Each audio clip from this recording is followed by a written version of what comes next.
Faces yet again. Let's do this. Alrighty. Waiting for George to come in. Oh, we got some requests. All right, there's George. How you doing, buddy? Oh, good. All right, let me make you a co-host. Boom, boom, boom. All right, sweet. I wish you would let me set that up before we went in, Yeah, that'd be nice.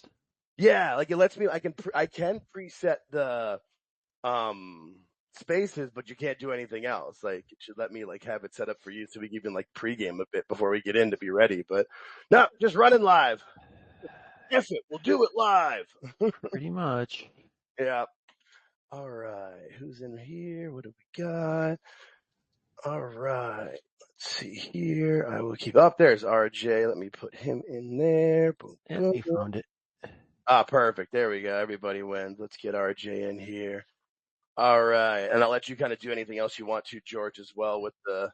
You find it, RJ? You good? Looks like he's good. I got it. I refreshed it. What's going on, gentlemen? Yeah, How you not too doing? much. How you doing, sir? Good to meet you. Nice to meet you too. Thanks for having me. Appreciate you. Hey, we really appreciate you coming on. That's awesome. We're really happy to have you for sure. Anytime. Yeah, that's the space that we were just talking about before you get on. It's kind of weird. Like it sets up, like it works well once you're into it. But yeah, the initial setup, it's like just kind of, we'll figure it out, make it work. Yeah, right. No kidding. Yeah, some technology I know, some I don't. Some Yeah. I just wing it. But for the most part, it's I am the tech guy, I guess, for you could say, for the show and everything else. And uh, you know, sometimes I pretty much have I've been podcasting for. Let's see, the show we do now, Refin It Up. We've been doing about 3 years, Has it and been that long already? Wow. Wow. yeah, it was yeah, no kidding. It was 22 because we're just out of pretty much. Actually, at one time I was doing 2 shows. I had a show called Ringside Rant that I did with a couple other buddies, where we just kind of revisited um, past wrestling shows, and we just having fun. And I pitched the idea out of the blue. If I have an idea, I always send it to somebody that I know that I would want to listen to, and that's where I got hooked up with Brian Hebner. Okay. And I pretty much DM'd him one day out of the blue and said, "Hey, I have an idea for a show for you. I don't know if you've ever thought about having a show." I'm paraphrasing, of course. I don't know the specifics. Actually, you know what? I could probably find it. It's technology. You got, yeah. You have to. Don't know. RJ's the host of Refin It Up, the podcast with Brian Hebner, Jimmy Korderas, and then the TNA referee. I always forget his name. Daniel Spencer. That's what it is. I knew it was Daniel something. Yeah. So just for the folks who don't know, he's the host and producer of that show. Yeah. Well, I'm just the guy that pushes the buttons. I'm the guy behind the scenes that, nobody's listening to it for me. Trust me. And, so I pitched him one day. I'm paraphrasing because I can't find the message now, but, I said, "Hey, got an idea. I don't know if you've ever thought about doing a podcast. I know you've been out of the bit." At that time, he was at TNA. He's since retired, but I said, "Hey, just give me 5 minutes and, we'll go from there." So one thing led to another, and, he said, "All right," he DM'd me. This is probably like a month later or two later. I'm like, "Oh, great. Fantastic." So with him and his dad, it's 2 guys that I grew up watching. Right. I didn't tell him that and make him feel old, but he's like, "All right, well, what's your idea?" And I said, "Okay, well, we can do it 3 different segments. First count, second count, third count, referees, 1, 2, 3. Right. And I'm just spitballing. I said, you can do current stuff in the first count, second count, have a guest, third count, basically be listener questions or questions we didn't get to in the second count. And then, close shop from there." He's like, "That's a fantastic idea. Here, give me a call, DM me his number." We talked for probably I'd say about an hour or so. He's like, I Wow. absolutely love the idea. Where do you see this going? I said, honestly, dude, the sky's the limit. You know, there, at that time, there wasn't, I believe Kyoto's still doing one on, Conrad Thompson's, network. But that's behind the paywall. Right. So I said, this is free to everybody, man. Everybody's going to want, you have stories that nobody knows and are basically willing to tell, because between Jimmy and, and Brian, I figured this out one time. This is a while ago, so the numbers may be off, but I figure between the two of them, they have over 60 years of wrestling refereeing experience. And that's Jesus. Jimmy Korderas being in, I believe he was in, uh, WWE in about 87, 88, and he left in 19 or 20, 2020, Wow. 2019. Brian between WWE, NWA, Ring of Honor, TNA, Impact, what have you, you know, and he just retired, pretty much when we started the show, he was just finishing up with TNA. And he grew up in the business, so yeah, there's a lot Mm-hmm. of knowledge. Yeah.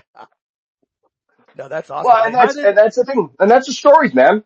You Yeah. think about, you know, you get some of your best wrestlers of all time, they have all the great stories, but you don't see it from the referee's point of view. Nope. Yeah, they're the third person in the ring. Like everybody always kind of, you know, especially in any like documentary or interviews that most people see, the talking heads are going to be the people that were in the matches, which were great. And obviously they're telling the big story, but it's kind of like almost the one behind the scenes, you know, kind of helping them guide it is the referee. And there's so many good stories that can come from those moments, especially some of those like iconic moments we remember. It's the referee who's got to make sure everybody's okay. We're moving on to the next thing. Did this go well or did this not go well? That kind of thing. It's a cool perspective, and it's one that should be heard more. I feel like I always enjoy when I hear them. So also, Well, RJ, you are a huge sure. Buffalo Bills fan. Well, now I feel comfortable saying that. You go back probably, let's see, I'll be 41 in June. Puppy. And yeah, no kidding. Well, but see, this is the thing though, George. This is the thing.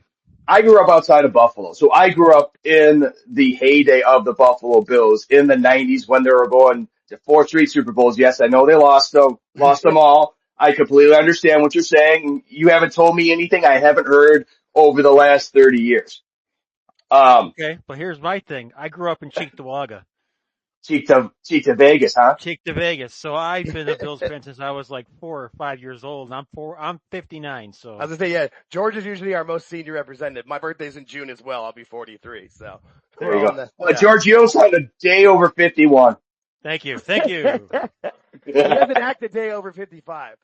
Just kidding, George. Hey, you're only as young as you feel, right? Yep. Yeah, I had season tickets for all those years they went to the Super Bowl, so I know all the stories. So yeah, that's we've got a lot of good stuff.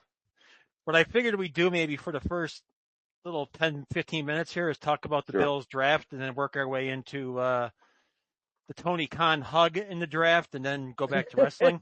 Oh, jeez. Because Tony Khan, I guess if we gotta talk TK, I guess we have to. But I mean, he's always hugging somebody awkwardly. Yeah, well, that's what he does, I guess, when he's got that much money. He did show up, but when I was watching the draft, I noticed that every single draft pick that was picked was greeted by a nice young man, hugging everybody, congratulating everybody on their picks. And I was kind of wondering, who is this guy? And that guy ended up being our first pick, Maxwell Hairston. Yeah, he sure did. Their biggest needs were on defense, so. Oh, and I think that they clearly addressed that.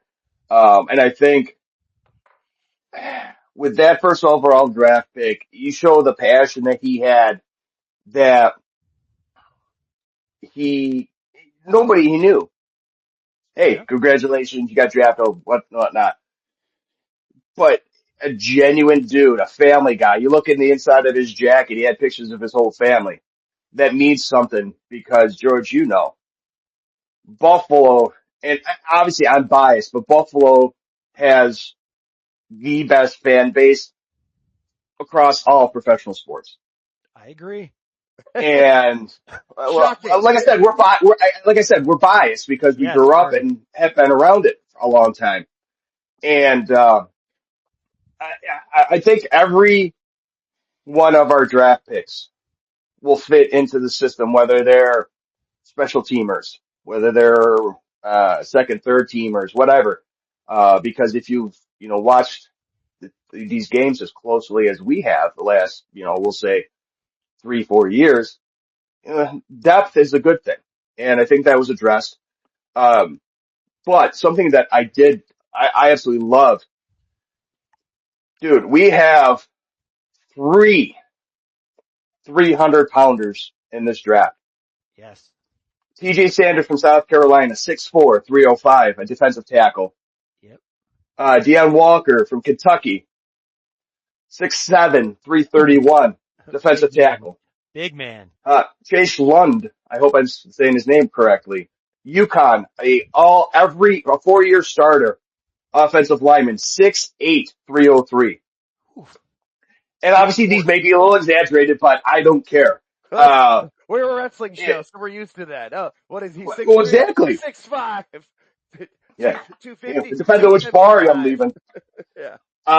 But that's something that they needed to address. They needed to address those big, I'll call them the big nasties up front. Right. You go back to the 90s and the 80s with the Commanders. Can't say that other word now, but, they're what were they called? Hogs. The Hogs up front. And then the Bills saw them in the Super Bowl and got shellacked by them. But, that's something that that league desperately, not this league, I'm sorry, this team desperately needed was somebody up there to get pressure on the quarterback, something there to stuff the run. And I think that they have those defensive backs right now. They addressed it. They had a kid from Virginia Tech they drafted, a kid from Ohio State. And they have a lot of those unrestricted free agents that they're going to be inviting to minicamp. So, I would have liked to see him get another, receiver outside of who they got, but, it's one of those things. Josh Allen, you got the reigning MVP, and, he'll do wonders. It's one of those things where, I got a 13-year-old son, and he's growing up, not knowing how, how defeated you can feel when you lose 4 straight Super Bowls. Good for him. He has witnessed, with me the 13-second game. And at that time, he legitimately was bawling. They lost. I said, buddy, if you're going to be a Bills fan, you got to, you got to know how to, deal with losing because, at that time, it was freaking because you had to go through Kansas City. And, I always say this is our year because I want to be optimistic, but, I will say this much. I think the AFC East is our division to lose. However, one team, and I hate saying this, I really, truly hate saying this, but the New England Patriots will give the Bills a run for the division this year. And I hate saying that because Tom Brady, blah, blah, blah. Granted, if he was on my team, I'd absolutely love him. I know that, but they improved. And as much as this pains me even more to say, the signing of Stephon Diggs to that program, that team was good because he can develop, that offense. And Drake May, I said it last year, Drake May was, one of those quarterbacks where he was dropping dimes on the Bills with scrubs. And he look what he did for Josh. Right. And, and they only got better. I think Vrabel is going to, he's a man's man. He's a coach's, he's a player's coach. Right. However, they're not the Buffalo Bills. So sorry. Coffee's for closers, guys. However, RJ, I do live in Arkansas now, and we did not mention their 3rd round pick, who is the steal of the draft, in my opinion. Landon Jackson from the University of Arkansas. He's a Razorback, and people here love this kid. He's such a good kid. He does all sorts of stuff for the community. He is going to fit into Buffalo, and I'm just going to say it. Fans in Buffalo are going to love him, and he's going to be great. I know you guys don't know him too much, but I do because I'm down here. And you will see. He will be a Buffalo Bill, heart and soul. Watch. Well, and it goes to show you with a lot of the players that get drafted do this, but the emotion over the phone when Brandon Beane was calling him and saying that he was drafted to the Buffalo Bills, and it was the third round, 72nd overall pick, Right? and dude's a beast, man. Even I talked about guys being 300 pounds. Dude, this guy's a biscuit shy away from 300 pounds. He goes up to, he'll go up the anchor bar, have about a dozen wings, and they'll be up to 300. But the dude's a big dude. That's what this team needs. He's 6'6". All these other guys between 6'4" and 6'6". Josh Allen 6'5". They need some big boys up front. And, on both sides of the ball.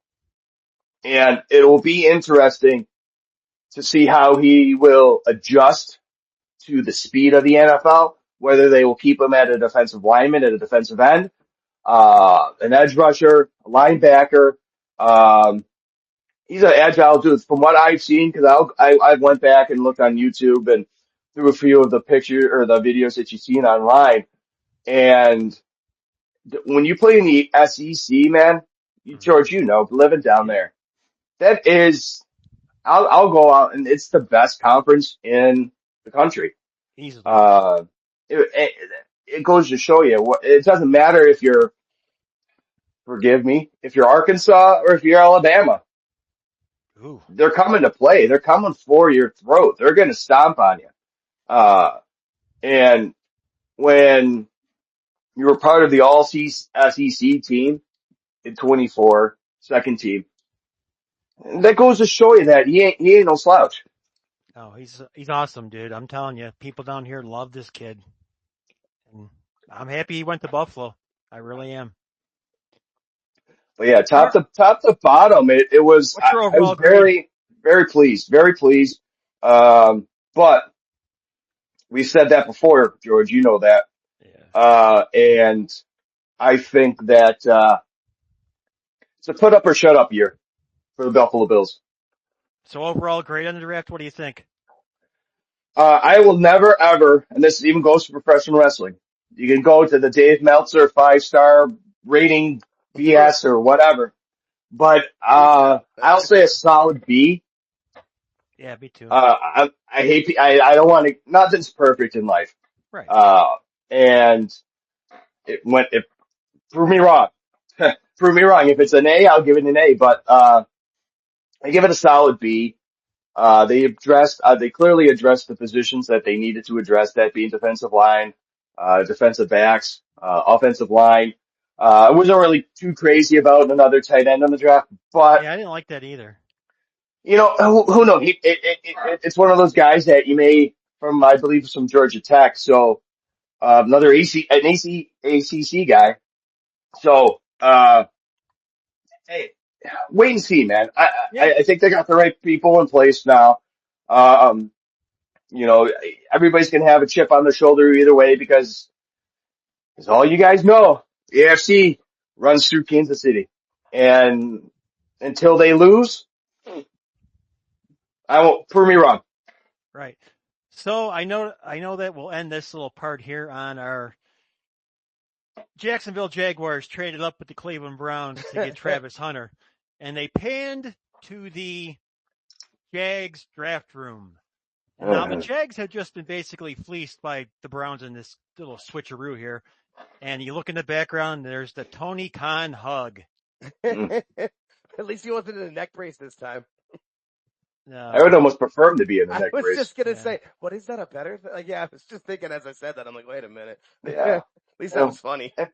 That was funny because they just got, they gave up a lot to get, I don't know what the hell they were thinking there, but whatever. I think it was worth it though. I liked it. Yeah, you got to give up something, man, and you know, it's another thing. You got a first year coach, first year GM. I was just surprised. I figured, the GM there in Jacksonville had to get a note from his mother to make sure that he was able to travel with the team, because he's so young. Yes. I believe he's 34 or 32 or something. Yeah, him and Tony look great together. Yeah. Yeah, no kidding. Yeah, no kidding. This week on Dynamite. But yeah, man, props to him though, man. You know, being that crap well, what the hell was I doing at 32 or 34? I couldn't tell you. It's too long ago, and you know, a lot of beer since. But You ever lie on a resume and they'll get a job maybe you shouldn't have? Like, oh no, what am I doing here? well, I don't. Let's just say I don't have that job anymore. That's usually how that is usually the end of that story. And yet that's usually right where it ends. Yeah. But you know, good for Jacksonville. If it's one thing that I've learned from, you know, following the Buffalo Bills, following professional wrestling for as long as I have, you don't hate teams, you don't hate players, you don't hate wrestlers, as much as you see online nowadays with the IWC and all the professional sports online. If you see it online, it's got to be true. Oh, yeah, But of course. I read it on the internet. yeah, but I respect him, man. You know, he's at the end of the day, he's a businessman trying to put the best product, whether it be AEW, whether it be the Jacksonville Jaguars. And yeah, but the best product for who? I feel like he only does it for himself. He wants to get those random weird draft picks that he thinks or the undrafted players he thinks he likes are going to be great, and then the TV product. Everybody's got that though. Yeah, that's true. Yeah, but to some point, everybody has that though. They want to, you know, shine up the new action figure to put out there. He's got the real life action figures in AEW, and especially with Jacksonville, it's just I've really never been a huge fan. You know, like I said, right, I respected him. But, you know, I never really cared for him was Trevor Lawrence. I think he was terribly overrated coming out of Clemson, you know, and, what have you shown me lately? Nothing. Is what it boils down to. Yeah, zero. Well, that concludes our NFL portion. What do you want to? I don't know. If any, we've got listeners in it. Do we have NFL people here that want to talk? I don't know. You're the NFL guy, man. This was your segment. I was like, I can't see. Oh, it's I run the. Hey, I'm just here so I don't get fined, man. Yeah. No. There's a couple people on the request. Yeah, you should be able to see all the requests at the bottom, as far as I know, George. But I don't know how the. And everyone just went away. Oh no! I approved the two people that requested because it was Daniel and Lincoln, so I knew them. We were good there. It wasn't like it was people we didn't know. Daniel, do you have a football question before we go to the wrestling? Because we're going to go shortly. Yeah, man. Can y'all hear me? Yes, sir. Yeah, man. Like they're talking about the way people acted during the draft. I'm a Saints fan, and there was literally people threatening self-harm over the Kelvin Banks pick. People taking it way too seriously. Yeah, and then when they drafted Chuck, like that, people lost their minds. Like it was. The NFL draft is always interesting to me because every time they show the fans reacting to the people at their team drafts, they cheer like they know who they are, and they have no idea who they are. Yeah, or they boo because they don't know who they are, but you should. They always cheer. The 7th round draft pick out of Scooby-Doo University, they're like, yeah! And you're like, you don't know who that person is. Tell me. Well, also keep in mind, George, you had Andre Reed from Touchdown State, right? And he's a Hall of Famer, so you never know. Yeah, you never do know. Mr. Irrelevant could be somebody. You never know. Exactly. So there you go. So before we start the wrestling thing, I have one question for RJ. When you guys first started the Refin It Up podcast, it was just you and Brian, right? Yeah, it was, we went, with Brian and myself. We kind of just did our own little thing. Just pretty much how we started was, I'd go back and I literally watched every single, WWE SmackDown, every WWE pay-per-view to try to see what matches he was reffing because there's no database. Right. Out there that I found. Maybe there is and I haven't found it. Well, not for referees, they don't, unfortunately. They get no love. So, I'm sorry? I said they get no love. You know, whenever there's a mistake, they're going to get blamed for it when they do their job. Oh, they get blamed for it. Exactly. It's like being married. But, I can't. My wife's upstairs. Right. She like has like ESP or something. She'll strike down with great vengeance or something. No, we started with that, and we were doing shows. I think our first episode we did was on Sting, and we talked about in our second segment because we didn't have Sting on the first probably handful of episodes. We didn't have guests on. Because we want to get our feet wet. I Right. want to get Brian, because up until probably, peek behind the curtain, up until the last probably year and a half, Brian was using his phone to podcast, and I was Yeah. basically recording it on my end. So he was not Mr. Technology, and I understand that and respect that. So, but anyways, I digress. And, he was the referee during the whole Jeff Hardy debacle with Sting. When he showed up drunk or Right. high or under the influence, we'll say. So it goes back to telling those stories, about these matches, about these talented wrestlers that, have these great events. And then probably within, a few episodes, we said, hey, why don't we reach out to a couple wrestlers and, just see, if they want to come on. Obviously, a lot of these guys have so much respect for Brian, and for the Hebner name that is. So I'm trying to go back and look and see who our first guys, because, being 3 years, I'm like, I barely remember what I, had for breakfast this morning. We've had on, let's see here. I think our first episode that we actually had a guest on was James Storm, and that was back in April of 22. And as actually, believe it or not, during that episode, it was a funnier story. He is actually doing the show from his garage during a tornado in Nashville. Wow.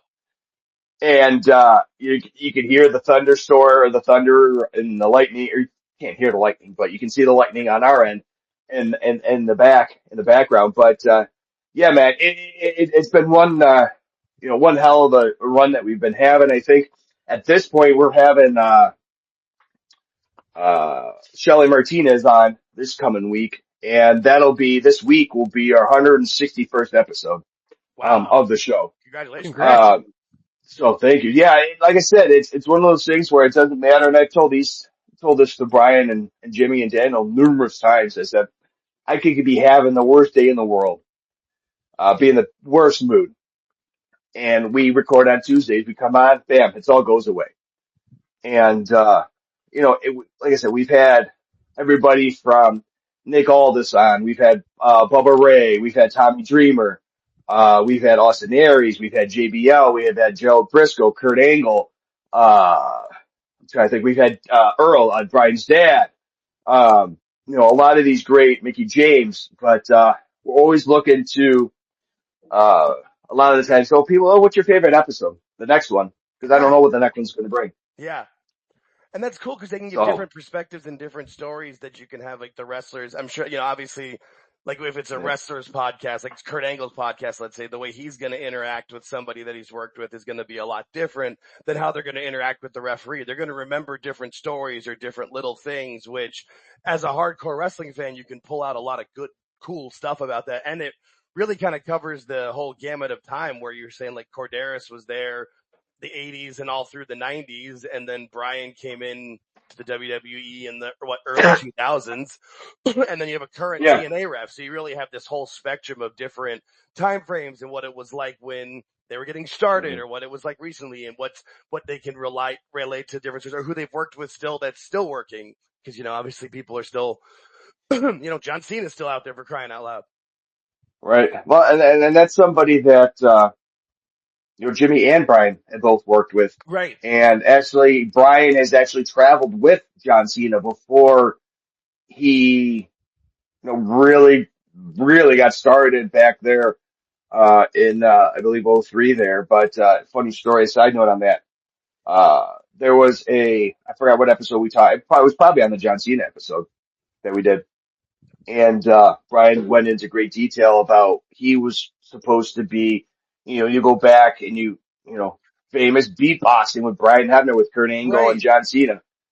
And at one point, he was there was a storyline gonna happen and proposed that, Brian was going to be, the guy that would beatbox John Cena to the ring every match. And Undertaker actually went to Brian and said, don't do it because you can't go back from that. You can't go back to reffing after that.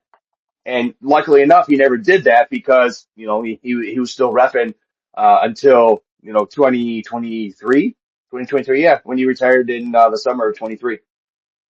Yeah, if he's not Undertaker looking, with good advice, huh? yeah, I was just thinking, like, if you're not looking Imagine to that. become a like a valet, but like a manager, I mean, or something like that, and parlay that into the next level of your career, it was just gonna be a one-time thing. Undertaker was smart to do that because, yeah, you can't just go back to being a regular referee from that point. That doesn't really work. Well, that, and you grew up in the business like he did with his dad and his uncle, and that's something that I personally have talked to individuals about, and Brian privately talked to Brian and Jimmy and Daniel about it, and we've also talked about it when we had Earl on the show and we had Kyoto on the show, that the WWE Hall of Fame, whether it be, it's not an actual Hall of Fame, granted, but with this new incarnation that we have here with Triple H and whatnot. TKO and Nick Khan, right. There's real leadership. Referees need to be in the Hall of Fame. Yeah. And if it's got to be Earl and Dave Hebner as a duo, because you cannot tell me, other than Tommy Young back in the NWA days, there has not been a referee that has done more for this business than Earl Hebner. And there's not one guy that has worked backstage as, man of many hats as Dave Hebner. One of the best angle of all time. The most easily was the twin switch, or what was it? On Saturday night's main event there with Hogan and Andre. Yeah. How much did you pay him to get plastic surgery, brother? Exactly. And believe it or not, Earl's, when we had him on numerous times, he ended up either fractured or broke a couple ribs because when Hulk threw him out of the ring, he fell on his ribs. He's not a trained professional. Yeah, that makes sense. What was that? 33 million people tuned into that or something like that. It's like, it's the most insane number ever. Yeah, that's awesome. Exactly. But yeah, I've shouted from the mountaintops the last number of years that WWE really needs to put in Earl and Dave Hebner. And obviously you can say I'm biased because I've talked to them before. I've talked to Earl before. I do a show with Brian. But you're not finding anybody who's going to disagree with you, biased or not. Everyone's going to agree with you. Yeah. But the thing is, though, now you see all these guys coming back, whether it be CM Punk or any of these other talents that are coming back with the company. Demolition. There's a lot more guys doing a lot worse than, and what what Dave and Earl did wasn't that bad, guys. Right. Wasn't that bad. They didn't sue the company, and that's why Demolition was exactly for so long, and they just signed a Legends deal. So yeah, Triple H is known for, rebuilding bridges. I mean, he did it forever ago with Bruno. Exactly. So like I would think they should get in. I mean, for precedent, like the induction of Tim White into the Hall of Fame a couple years ago was awesome.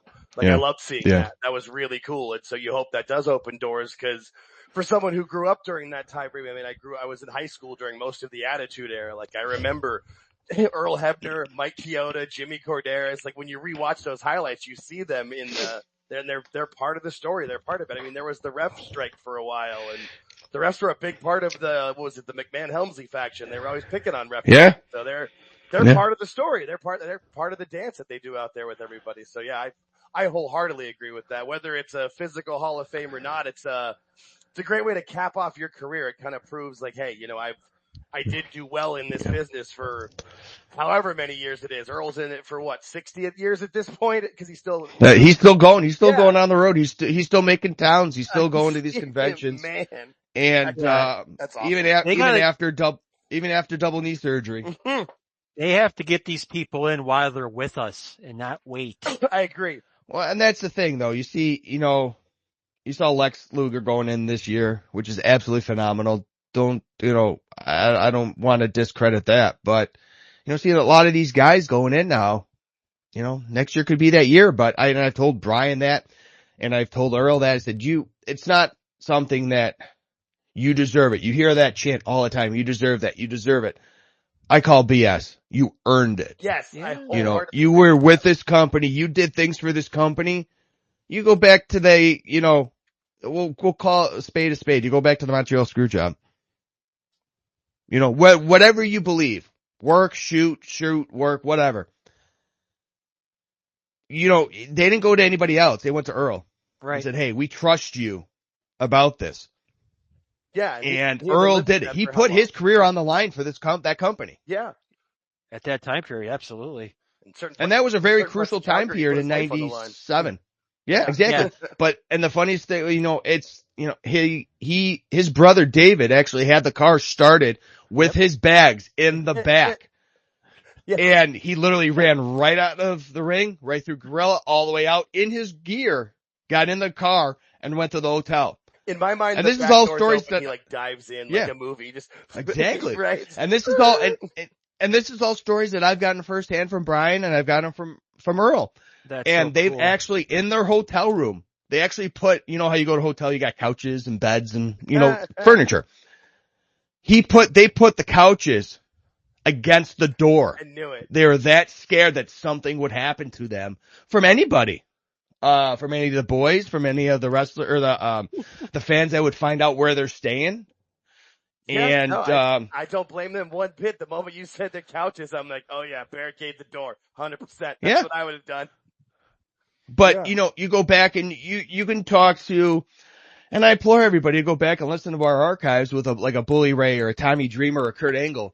These guys have legitimately said on air, on the recording, you guys, your father, Jimmy, Brian, Earl, David, are the best of all time. How many WrestleManias did you do? Oh, I did, crap, for God's sake. Brian did WrestleMania 19 with Hogan and McMahon. He did Kurt Angle and Shawn Michaels at 21. Wow. Jimmy did Undertaker and Edge at 24. And keep in mind, gentlemen, Jimmy was specifically requested by Undertaker and Edge to do that match. And Undertaker asked Jimmy if he was willing to take the big boot from him as a ref bump. Nice. And then we wouldn't have that meme that everybody has now of Charles Robinson running down the ramp. That's right. That was that pay-per-view. I forgot about that. That is what leads to that. You see that meme of Charles, but what happened before? Yeah. No, that's awesome. I was watching, I was rewatching part of WrestleMania 26 the other day for something that we're doing, and then I was at that Mania, so it was great to see. And I saw Jimmy as a ref in one of the matches, and I was like, yeah, look at him.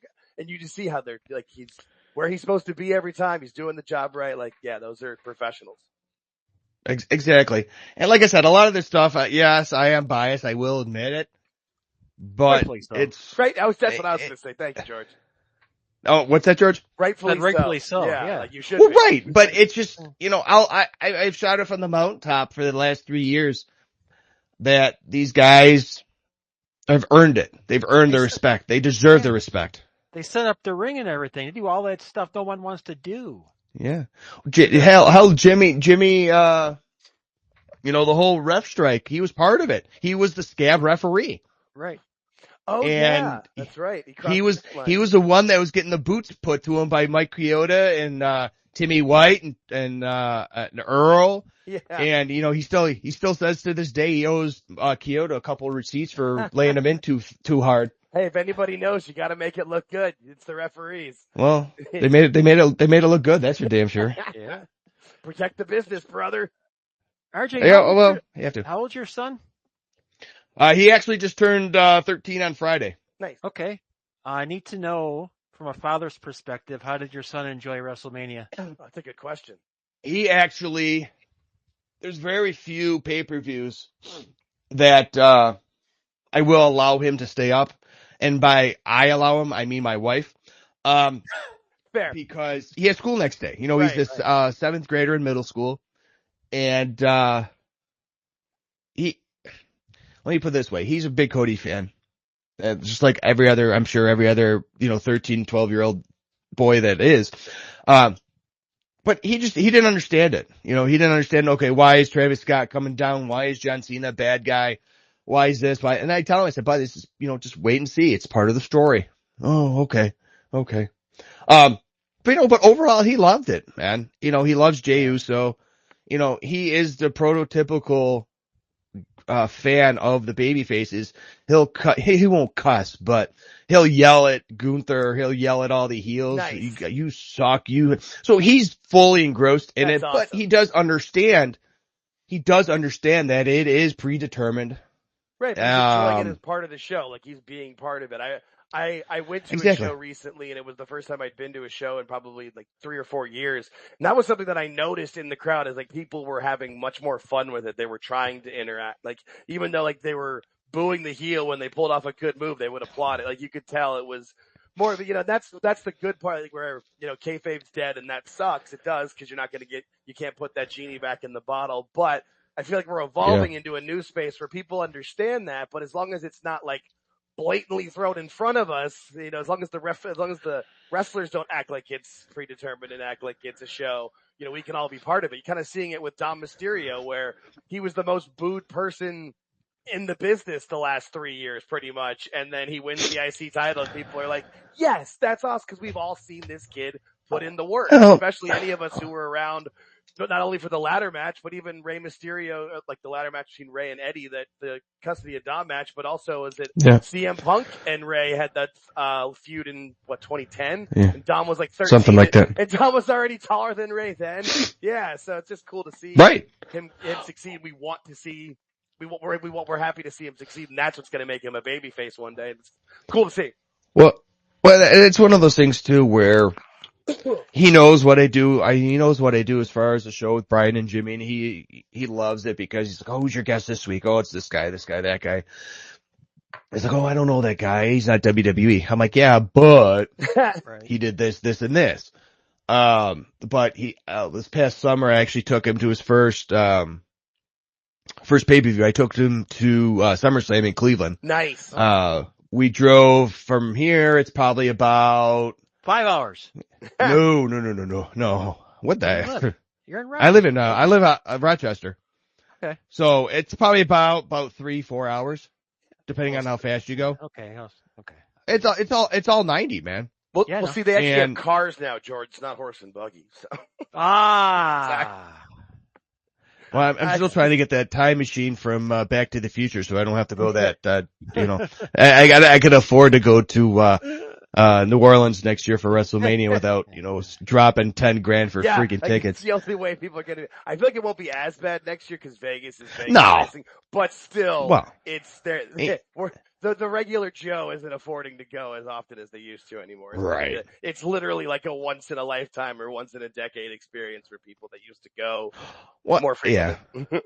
Well, and that's the thing. I wanted him to, because the first pay-per-view, I'll tell you some coincidence with this. It comes full circle. Is my first WWE pay-per-view was Survivor Series 2004 in Cleveland. So I wanted to make that kind of a unique thing between him and I, where his first WWE pay-per-view was SummerSlam, but it was in Cleveland at Cleveland Brown Stadium instead of, I think it is, Quicken Loans Arena now or something. It was Gund Arena back then. Gund Arena to me, and I've never even been there. Well, but that's the thing. It's just like George, you can relate to this. It's, it's always going to be a Rich Stadium to me. Right. It's never going to be Highmark Stadium, or, the 60 different names they're going to have for it. Right.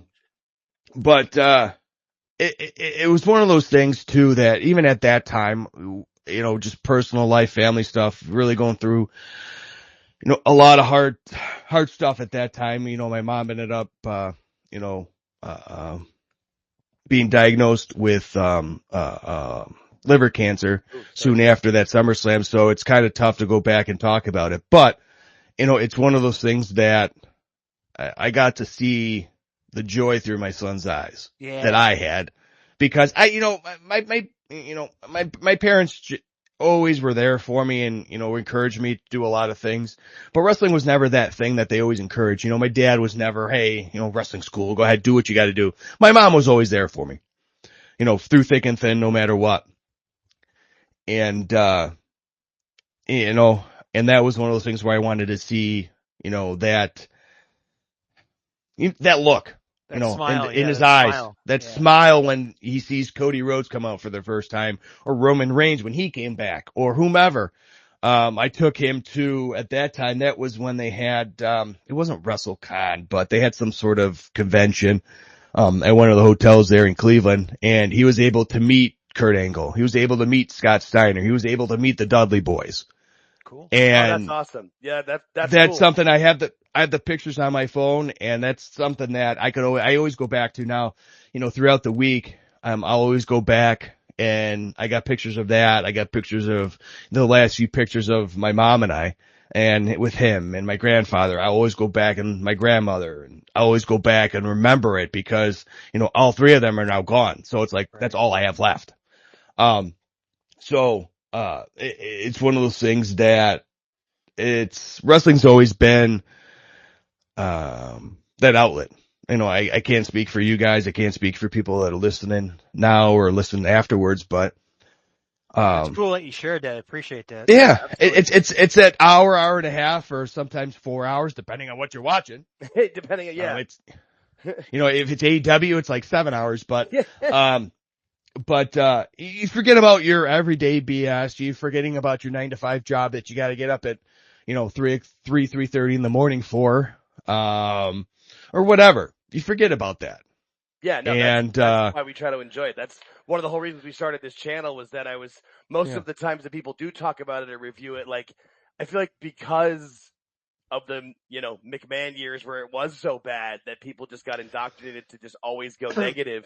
And if something sucks, it sucks, and we'll talk about it, we'll make fun of it. But even that, I try to take it from a perspective of more of a fun approach, because I feel like when I would try to, most of the channels or most things that you try to watch, people are always so negative, which is one of the reasons why I kind of gravitate to the shows that have more of the people like, Jimmy and Brian and people from my youth, because at least they're going to tell me stories of things I remember or cool parts of it. And because they're remembering nostalgia, it always comes back from a positive angle. So that's one of the things we try to do, is bring that positivity back into it, because it's more fun that way. Like it's easier to, there's enough negative stuff in the world. If your job sucks, or your home life sucks, or a family member is, sick or whatever, wrestling's supposed to make you happy and enjoy the time of it, and not just go, oh, well, this wasn't that. I didn't think it was going to be this. And then immediately start complaining. That's, try to have more fun with it all.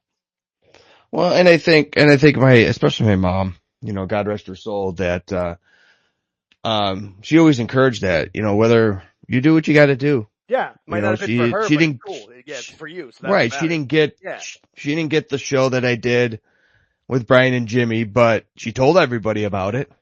She was, you know what I mean? Yeah. And that's something she just passed this past, September.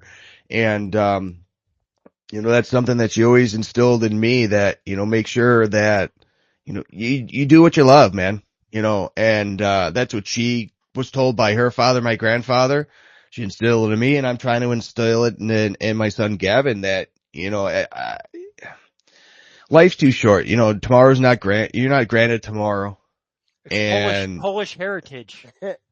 Well, yeah, but the problem is there, George, you gotta eat all that great, Polish delicacies from, Cheektowaga over there. Those Polish, delis over there with the kielbasas and the sauerkraut and the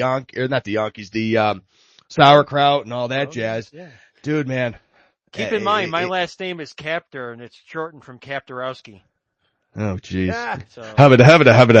Well, happy belated Dingus Day then. Yeah. And only people, I told that to somebody the other day. Nobody knows what it is. Nope. And nobody knows what the hell it is. Google it, guys. Just Google it. That was something that, that was something we went down to downtown Buffalo, or, and there was a Dingus Day parade downtown Buffalo. I don't know if they still do it. Yes, they do. And my grandmother, I part Polish, part, German. And we'd always go, we'd do that in, the spring. And then over the summer, we would do, a German Fest or Walt Fest. Basically what Walt Fest is for the German heritage, you'd basically go out. It was like giving back to nature. You'd go out in the middle of freaking nowhere and party. So you can only imagine that you get these crazy German folk out there dancing and drinking and eating and oy vey. That was it was definitely something something to be seen. So one thing I put in the little description that I wanted to touch upon was sure The Rock's lovely PR week that he had. You mean the lack thereof? Yeah. Yes. I'm not a huge Dave LaGreca fan.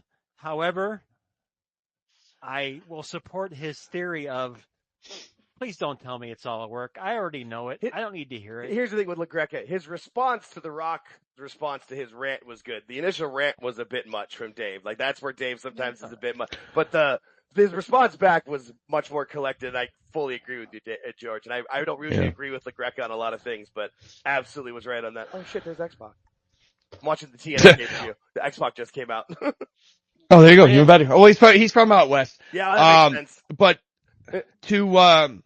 and I absolutely love Busted Open. I love what LaGreca has done over the last 15 years, 20 years, 12, however long Busted Open's been. Forever. It's on what I Spectrum. feel like. Yeah, they're not on Spectrum, on Sirius XM. They've got themselves into a position where they're just part of they're part of the furniture. They're part of the culture now. Well, but the thing is though, Dave, and he said this on multiple occasions, I listen to the most every day of Busted Open. And, Dave's been on our show twice. Nice. Like I said, every single guest, or co-host, I should say, that Busted Open has been on our show from, like I said, Bully Ray, Tommy Dreamer, Mark Henry. So the respect is mutual. That's awesome. From everybody on our side to their side. Absolutely. But you don't have to, like how Dave said it. And like I said, everybody is entitled to their opinions, but, it shows his passion for this business. He basically started that show from nothing and getting it to where it is now, where they're, I feel like, right? Like he pretty much. It was him and Doug Morton that started the job, started it. And it was like they were doing it was like one day a week for like 3 hours. Yeah. And I thought it was like once a week for like maybe an hour or two. I know it was for like the very and then it went to 3 hours, then it went to every day. Now they're plugging the 24/7 and bringing in Natty and Baron Corbin and Nick Nemes on it, but they're a whole giant behemoth now, which is awesome to see. That's well, and they're doing WrestleMania shows every year. They're doing shows at these major pay-per-views. They're doing so much to give back to professional wrestling. And Dave, and he's admitted, he's a fan, just like I am. I'm doing Refin It Up for Brian, for Jimmy, for Daniel to get their stories out there because I believe they've earned it for their stories to be heard to the masses, whether it's, 5,000, 10,000, 1,000, 100, whatever, whoever listens, we're grateful for it. But I felt that same way that Dave, LaGreca did. I don't have the platform that he does that it gained that much traction so quickly. If you go back and look at that video, and I implore everybody to do that at Busted Open Radio online, that has 1 million views. Right. Alone. And when you have The Rock calling you out by name, you're over, kid. Yeah. And I just think, to piggyback off what you guys said with how he said it on the Pat McAfee show, my thing is, regardless, whether you were backstage or not at WrestleMania, you can't be seen at WrestleMania, but you can go on Pat McAfee on Monday and talk about it. It was Tuesday. Remotely. or Tuesday, whatever it was. Yeah. But, and, or was he at you that know, date saying, line oh, that it's, Hogan is? So maybe it was Monday for him, but it was Tuesday there because he was on the well, Hogan flight plan. Yeah, exactly. But, you know, you go, oh, everything's fake, brother. Well, come on. We know it's not real. It's predetermined, but, you know, you're just pulling it, you know, you're just killing everything. He's just Your lost his believability. mind. He like even in so like when he does the press conferences afterwards, like every single answer is like, well, you know, I grew up in this business. I love this business. And he goes into some BS answer like, And he goes and kills it. Yeah, he's just gone. He's just a weirdo now. Like, I don't know. Like, I guess he's gone Hollywood fully or something, but, you know, he's part of the board. He's part of the board now. Yeah. He's and, corporate. you know, I was a huge rock fan growing up. As all of us were during the Attitude Era. And it's gotten to the point where I think sooner or later, if something isn't corrected, I think at one point, and you can clip this and play it later if you want. Sooner or later, I believe The Rock will get go away heat, where people will see him on the TV, they'll see him in the movie theaters, and they'll go the other way because they just don't want to deal with it.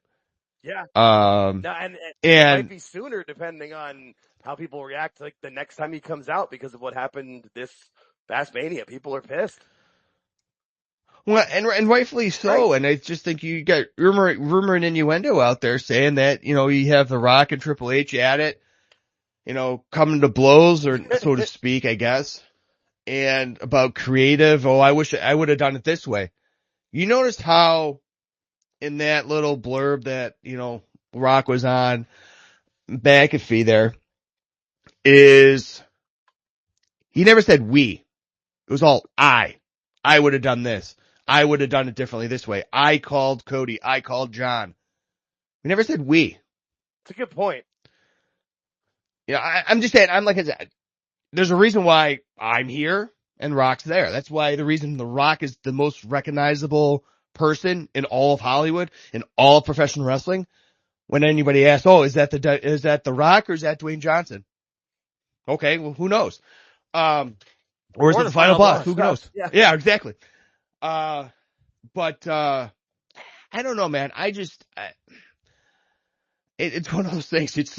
You go back to you get the dad answer. I'm not mad. I'm just disappointed. Yeah, no, that's how I felt about it all. Yeah, some people were mad. I'm like, They were trying to say like it ruined the whole weekend. I'm like, this didn't ruin the whole weekend. It just kind of put a really, you know, shit icing on the cake at the end of like, oh, well, I don't really like that flavor. Sorry. You know, the rest of it was good. Yeah, exactly. The icing on the top of the cake's fine, but the icing on the top, yeah. Hey, RJ, I know you're not feeling well. I promised for an hour for you. If you want to stick around, that's great. If you want to. Dude, you're good, man. I've actually powered through it. Like I said before to you, George, I've been taking, a combination of ibuprofen, Tylenol, and some Dayquil. Hopefully, you know, my pulse is doing well. I've been sucking down Sprite and ginger ale, so I'm doing great, man. Yeah, I got sick about a month ago. Stick with us for the next half an hour, and we'll take some. Hell yeah, man. I'm here. Yeah, I feel like we got some requested in, so blah. Anybody put their hand? We'll let some people in. Put some hands up.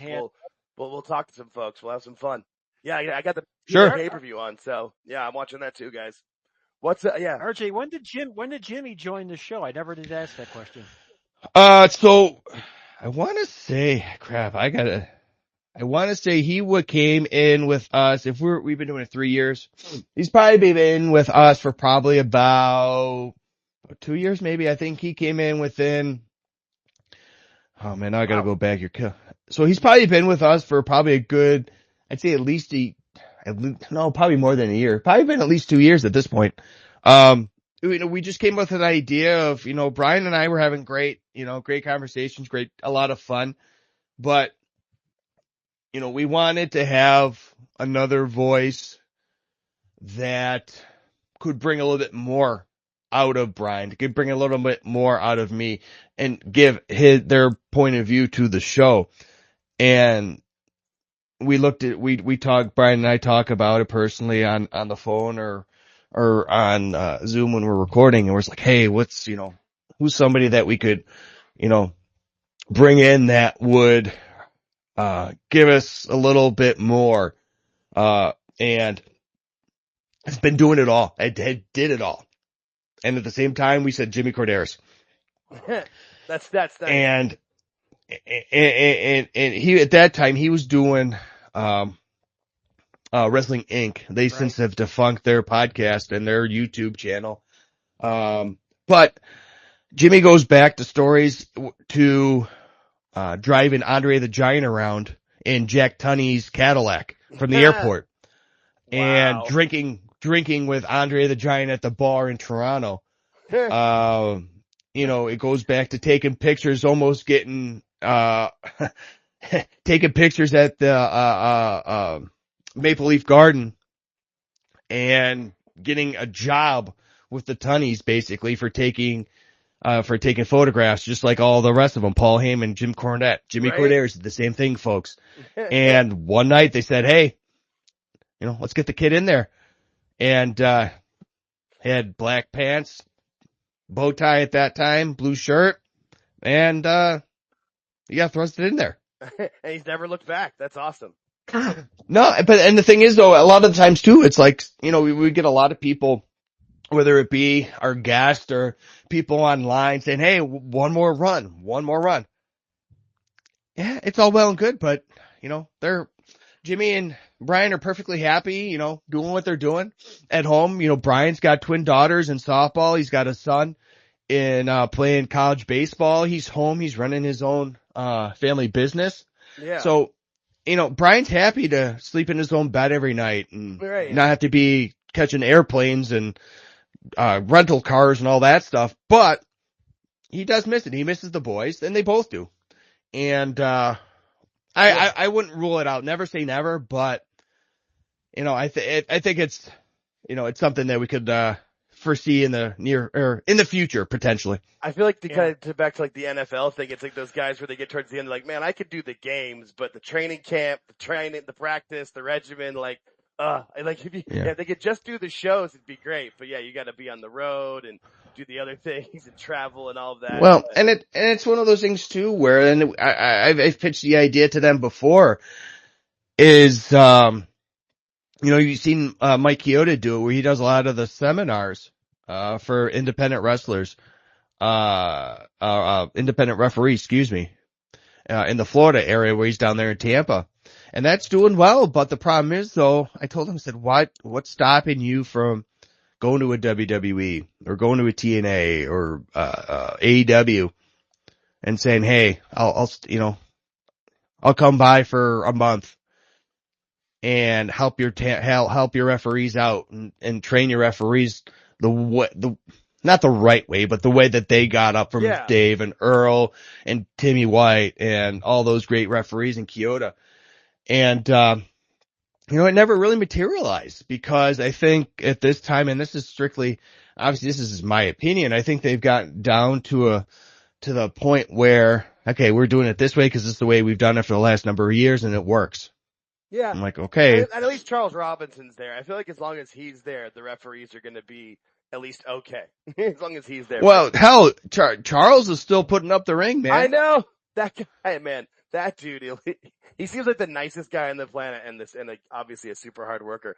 But yeah, you're surprised that like Kyoto or Earl or something, like they don't bring him down to like the PC and have like a seminar, like all the referees come in for a weekend or something and they get a training session.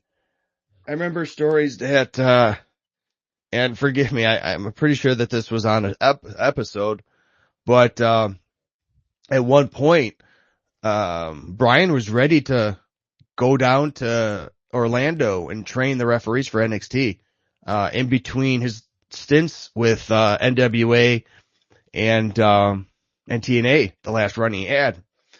And just, you know, stuff fell through and, you know, as, you know, you guys can imagine in the wrestling business, stuff happens and they're not needed or they're just gonna have somebody that's down there or whatever. But it's one of those things where you'll see, Jimmy was up to, I'm trying to remember, I think it was Elimination Chamber that was in Toronto this past year. Yep. Yeah. Jimmy was up there. He said hi Jimmy has no reason to lie.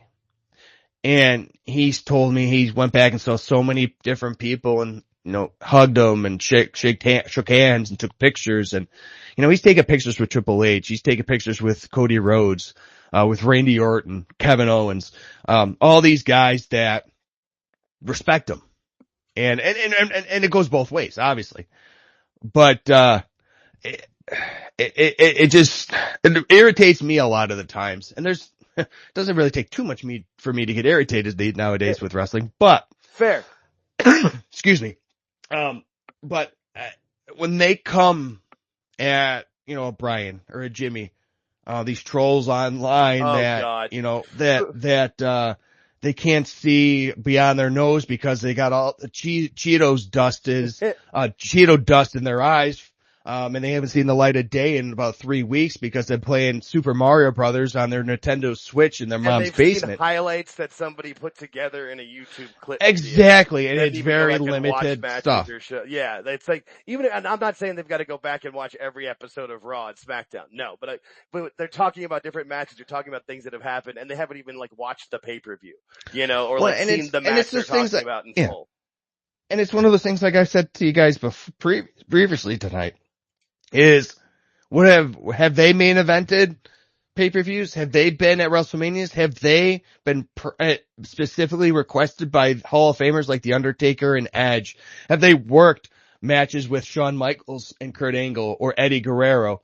Or was given the opportunity to book and write for certain promotions behind the scenes that people still to this day do not know.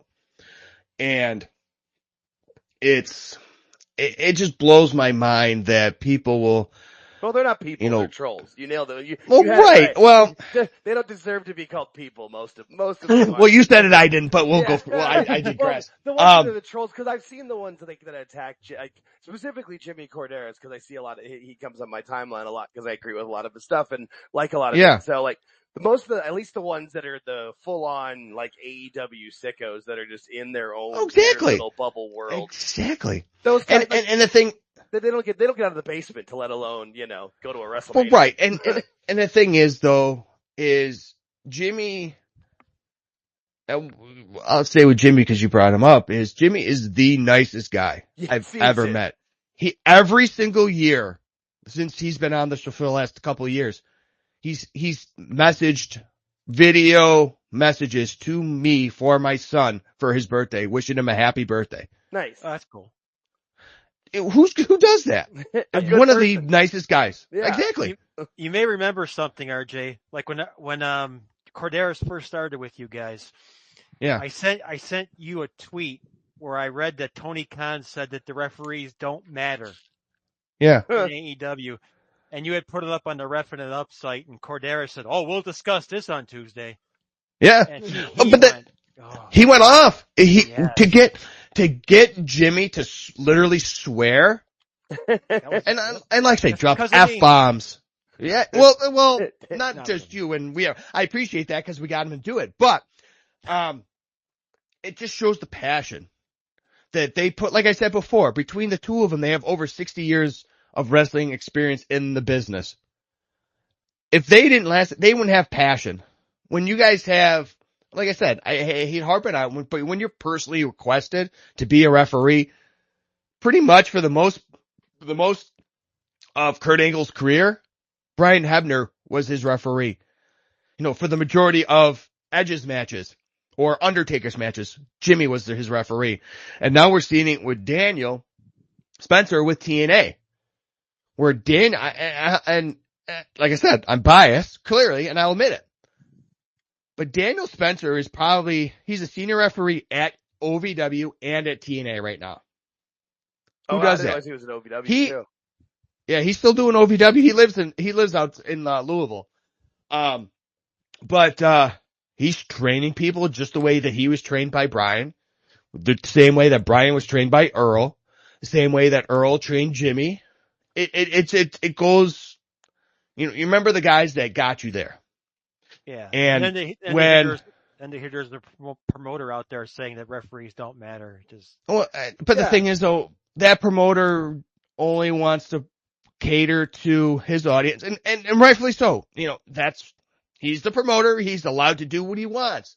However, there's wrestling's for everybody. You guys may not like Lucha Libre, and that's fine. I like Lucha Libre. Somebody may not like strong style. You guys may like strong style. There's different wrestlings for everybody. And I don't remember growing up, and like I said, the internet when I was growing up isn't what it is now, clearly. And it's a shame because I go back and I grew up literally, I would actually get almost get detention in high school because I'd go out and print all the results off a PW Torch and in the library so I could read them in study hall. All the results from the night before, or the pay-per-view, or the house shows, or the articles that Wade Keller would be writing.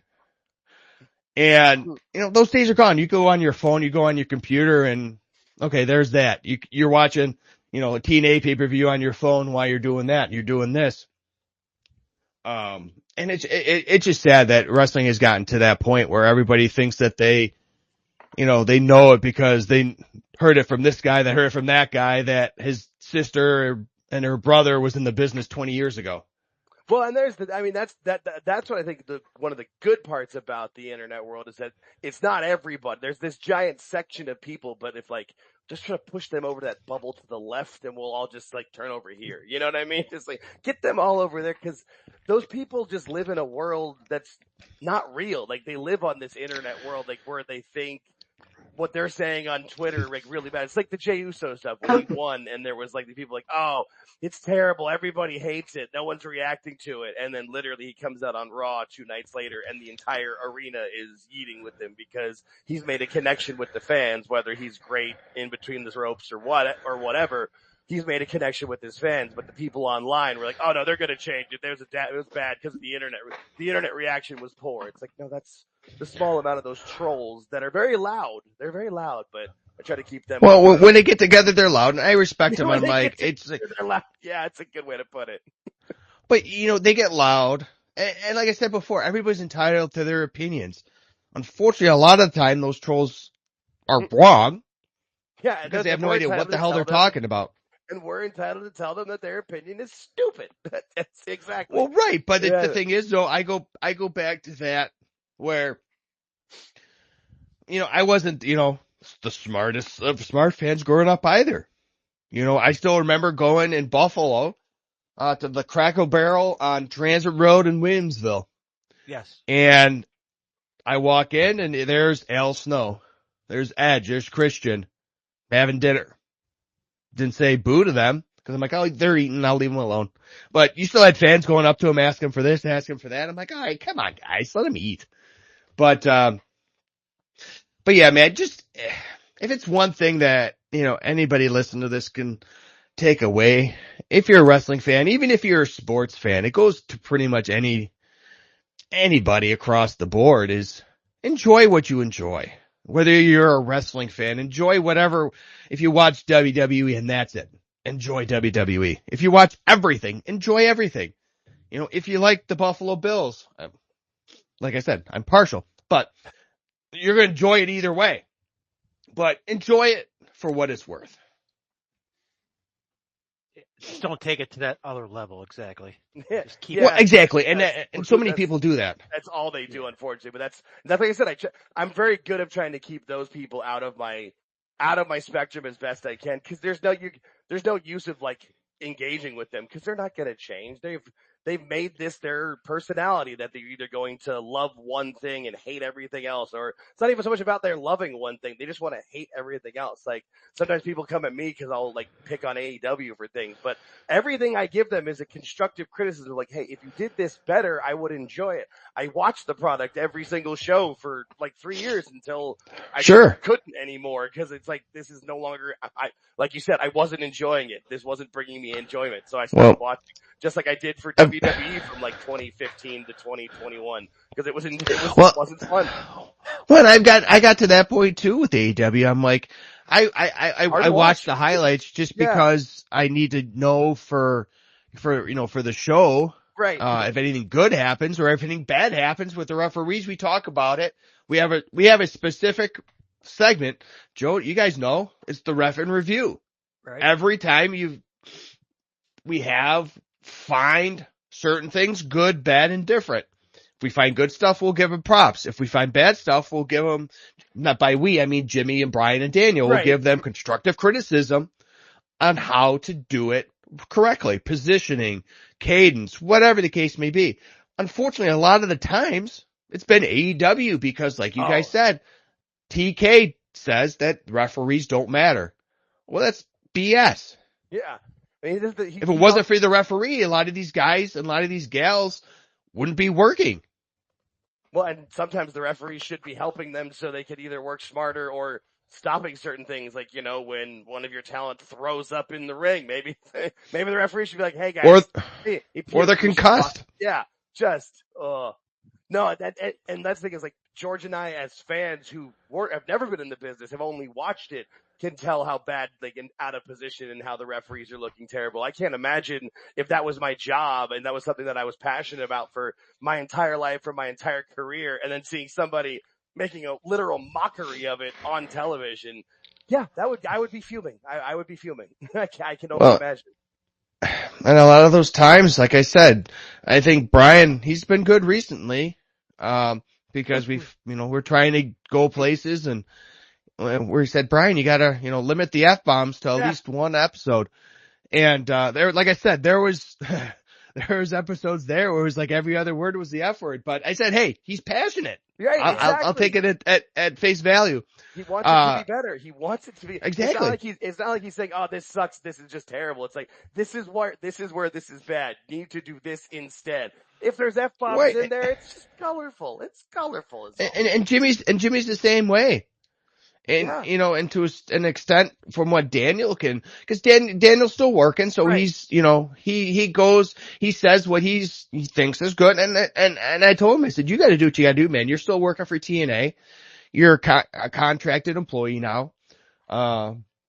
And, you have, not to say that Brian and Jimmy can't get fired. Cause they can't, they're not hired anywhere. Right. But,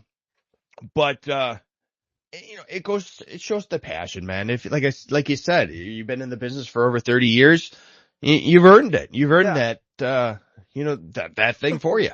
RJ, how are you enjoying the discussions between Jimmy and Big Dave?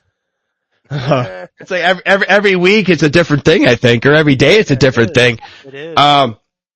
But I try to minimize and save it for the show as much as I can. But I think at this point, and this could go anywhere, but I just think Dave's getting a little, long in the tooth there. He's getting a little up there in age, and I think he's kind of forgetting certain things about the business. And like I said, he did a lot for the professional wrestling business. I'll give him that. But come on, man. Did was the key word in the sentence. It's one of those things. What's that? I said did was the key word in your sentence. Like, but now I think where he is now, it's, long in the tooth. But excuse me, but I think he still has, pardon me, I think he has some skin in the game with AEW, and that's my opinion. I think he has certain things invested. Yeah, it's not even if he's not actually really invested in him. He knows his fan base is the people that give him $15 a month. They are the people that are that 500,000 give or take that watch AEW religiously. Like a portion of them pays for his monthly subscription. So even if he's not, even if he I hear people say that he's got a percentage of AEW, and he might. But even if he doesn't, he knows his entire, we'll say empire. You can't see, but I'm using air quotes. We'll say empire. Fan base. Yeah, fan base. His what's supporting him? The people that pay his bills. And that's why he goes after Jimmy. Exactly. Because it's those trolls that don't leave the basement that subscribe. He loves going after Jimmy. Yeah. Well, that's the thing. And it's the same thing with TK is he will write and book matches. He's not a booker. He's not a promoter. He's a matchmaker. He will put who he wants out there, whether you want it or not.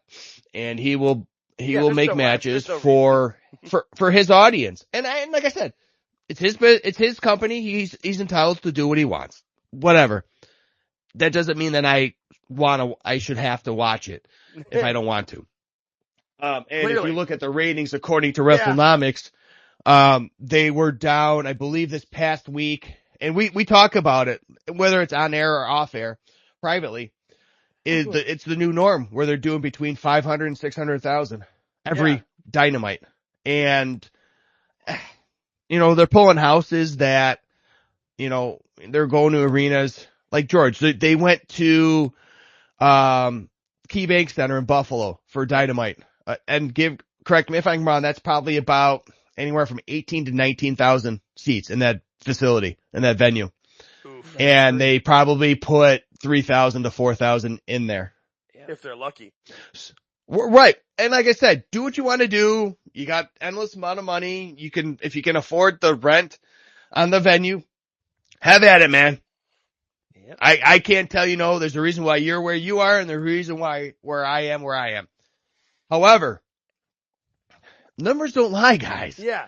And when you are constantly being overshadowed by the quote unquote developmental NXT, and when you have your talent leaving, Miro or Rusev, Ethan Page, Cody, Sarai just left.